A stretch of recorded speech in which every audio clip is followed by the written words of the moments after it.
She was 3.5 and she was at nursery and she'd been having trouble at nursery. We were getting called in to have chats about her because she wasn't interacting with the other children. She wouldn't do anything that any of the nursery workers asked her to. And we got called in and they'd had to evacuate the nursery of this group of 3.5, 4-year-olds. And she had physically pulled a shelving unit which was attached to the wall with her bare hands from the wall, smashed it all up, and basically the whole place was in disarray, and we were called in to go and pick her up, and that was probably, that kind of sticks out in my mind as one of those moments where I thought, oh my God, you know, I'm being a parent, I'm doing nothing different to I have with the other children. What's going on? So yeah, that's up there with some of the worst. There's been others, but that's one of the worst. And as she got older and it became more really clear that something was different, so you start Googling because you think, well, you know, she is showing some signs of being autistic, but not all of them, and it's very specific. Pathological demand avoidance.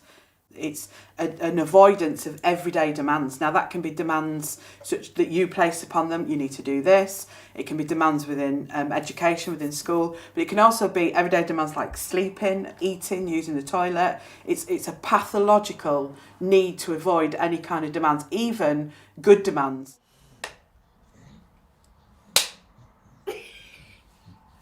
Take one, action. When Olivia goes into a meltdown, she is violent. She will bite, she will spit, she'll hiss, she'll scream, I want you to die. She screams a lot. They're not good bits. I will keep that in it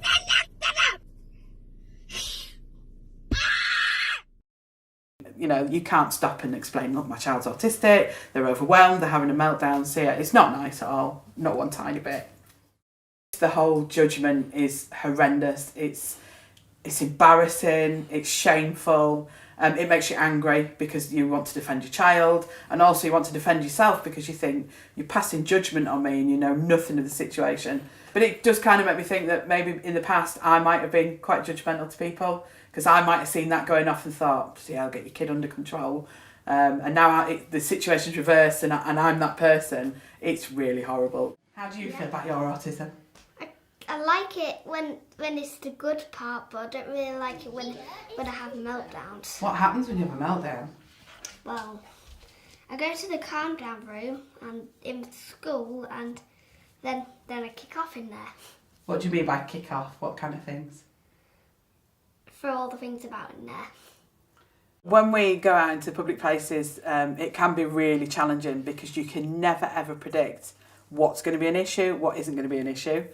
Some things that have been absolutely fine before can suddenly become an issue because of one tiny little thing.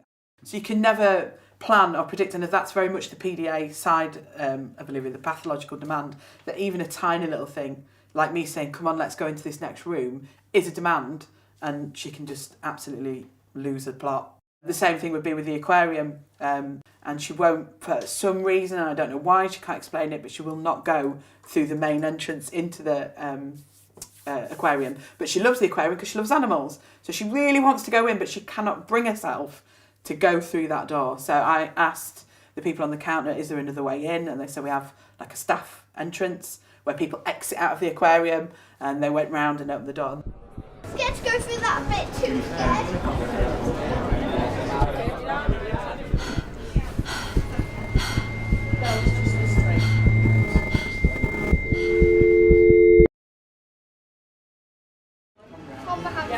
Yes, I'll hold your hand.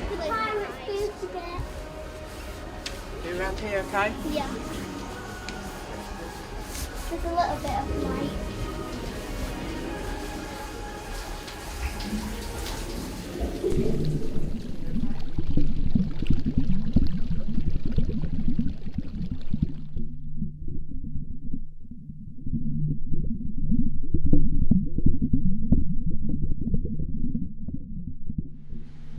That is a big piece of coral.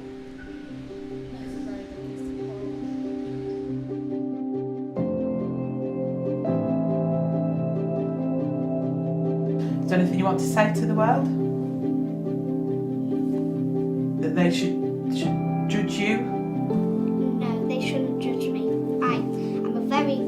I'm very nice when I'm not angry. Yeah, very nice all Yeah. the time, aren't you? You Yeah. just struggle sometimes. Yeah. What are the good things about being autistic? Well, I'm very creative. You are? What do you like creating? Lego sets. Yeah. What do you like though with your Lego? I like to build it myself. And then what do you like to do with them? Put them on the windowsill so I can look at them anytime.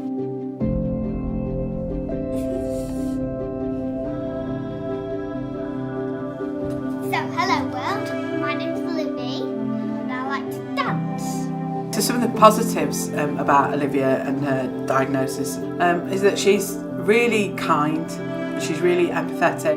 You know, people have this idea that kids that are on the spectrum don't feel empathy, or, you know, that they're unable to form friendships or feel sympathy for people, and she really does.